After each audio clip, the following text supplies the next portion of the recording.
আচ্ছা বলুন তো কার কার পাঁপড় খেতে ভালো লাগে? পাঁপড় খেতে ভালো লাগে না এমন মানুষ হয়তো খুব কমই আছে। আর সেটা যদি হয় বাড়ির পাঁপড়, তাহলে তো বলার কিছুই নাই। নমস্কার বন্ধুরা, আমি Sejuti, welcome back to Sejuti Siamese recipes. আজ আমি আপনাদের জন্য আলুর পাঁপড়ের রেসিপি নিয়ে চলে এসেছি, যেটা হয়তো খুব সিম্পল, কিন্তু কিছু ট্রিক্স না জানলে আপনাদের আলুর পাঁপড়টা ঠিক মতন হয় না। তো তার জন্য আমি নিয়ে নিয়েছি বড় বড় সাইজের আলু। এপ্রিল মে মাসের দিকে দেখবেন না আলু খুব সস্তাতে পাওয়া যায়। তো সেই সময় 7-8 টাকা কিলো প্রায় পেয়েছিলাম আলুগুলো। তো এক বস্তা আলু উঠিয়ে নিয়েছিলাম। তো আলুগুলোর চোকা ছুলে এইভাবে স্লাইসার দিয়ে স্লাইস করে নিলাম।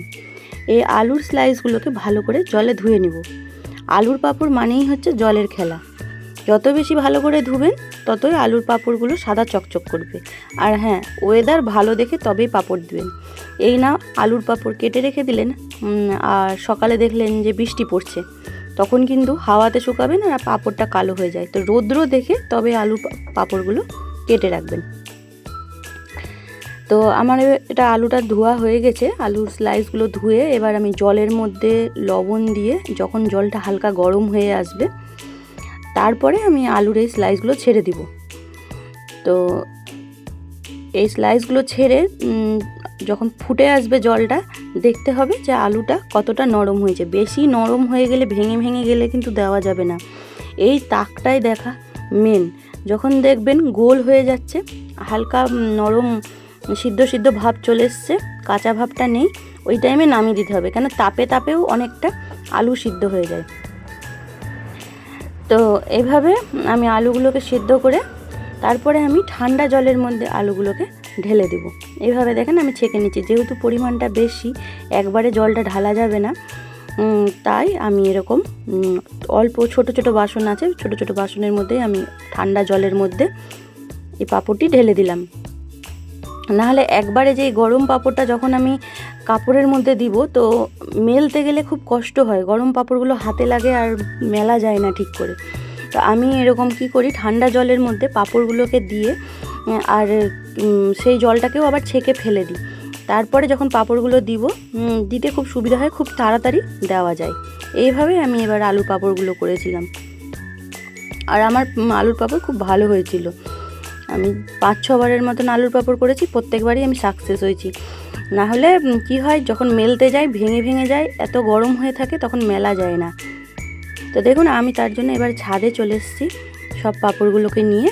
তারপরে একটা সাদা ধুতিগুলো পেতে নিয়েছিলাম একটা ইসের উপরে, পাটির উপরে। তারপরে আলুর পাঁপড়গুলোকে এইভাবে পুরো একটা একটা করে দিয়ে দিয়েছি। এটা যদি একটার সাথে একটা সেটে থাকে, তাহলে ওই রকমই সেটে ওই রকমই রূপ ধারণ করে নেবে। তো আপনাকে প্রত্যেকটা পাঁপড় এরকম ছাড়িয়ে ছাড়িয়ে আলাদা আলাদা করে এক একটা পাঁপড় দিতে হবে, তবে আপনার পাঁপড়গুলো প্রত্যেকটা গোটা গোটা থাকবে। আর এত বড় বড় আলুগুলো ছিল, চিপসগুলোর সাইজ এত বড় বড় হয়েছিল যে দেখতে এত ভালো লাগছিল, আর দিতেও সুবিধা হচ্ছিল। যত বড় আলু নেবেন আপনার দিতে সুবিধা হবে, ছোট ছোট আলুতে ছোট ছোট পাঁপড় হবে, এটাই যা। তো এইভাবে আমি পাঁপড়গুলো করে নিয়েছিলাম। আমি সাথে চালের পাঁপড়ও দিয়েছিলাম, আবার সাবুর পাঁপড়ও দিয়েছিলাম। ওগুলোর আর ভিডিও নেওয়া হয়নি, আলুর পাঁপড়টাই করেছি। এরপরে আবার সাবুর পাঁপড়, চালের পাঁপড়ও আপনাদের সাথে শেয়ার করব। তো আমি প্রায় 1 ড্রাম করেছিলাম পাঁপড়। তো সম্পূর্ণ তো আর ছবি দেওয়া যায়নি। পাঁপড়গুলো সুন্দর রোদ দেখানো হয়েছিল, তাই পাঁপড়গুলো এত সুন্দর চকচকা হয়েছে। আর যদি আপনাদের পাঁপড় ঘরের মধ্যে হাওয়াতে শুকান, তো এতটা পরিষ্কার হবে না, একটু কালচা ভাব থাকবে। তো এই পাঁপড়গুলো আমি সরষের তেলে ভেজে নিয়েছিলাম। আপনারা চাইলে সাদা তেলেও ভাজতে পারেন, কিন্তু আমাদের সরষের তেলে ভাজলে একটা যে সরষের তেলের স্মেল পাঁপড়ের মধ্যে থাকে, সেটা খুব ভালো লাগে। তাই আমি পাঁপড়গুলো সরষের তেলে ভেজে নিয়েছি। এই পাঁপড়টা আপনারা 1 বছর রেখে এইভাবে ভেজে খেতে পারবেন, কোনো অসুবিধা নাই। আবার বছর ফিরতে ফের আবার বানিয়ে নেবেন। তো যদি রেসিপিটা আপনাদের ভালো লাগে, অবশ্যই লাইক, সাবস্ক্রাইব অ্যান্ড শেয়ার করে পাশে থাকবেন। আর নিত্য নতুন রেসিপি দেখতে হলে অবশ্যই আমাকে জানাবেন কমেন্ট বক্সে যে এরপরে আপনারা কোন রেসিপি আমার থেকে জানতে চান। তো পাঁপড়গুলো দেখুন আমার হয়ে গেছে। এটা চাইলে আপনারা চাট মশলা ছিটিয়ে খেতে পারেন। শুধুমাত্র যেহেতু লবণ দিয়ে সিদ্ধ করা আছে, চাট মশলা দিয়েও ভালো লাগে, বা শুধুও খেতে ভালো লাগে। আবার দেখা হবে নতুন কোন রেসিপির সাথে। ধন্যবাদ।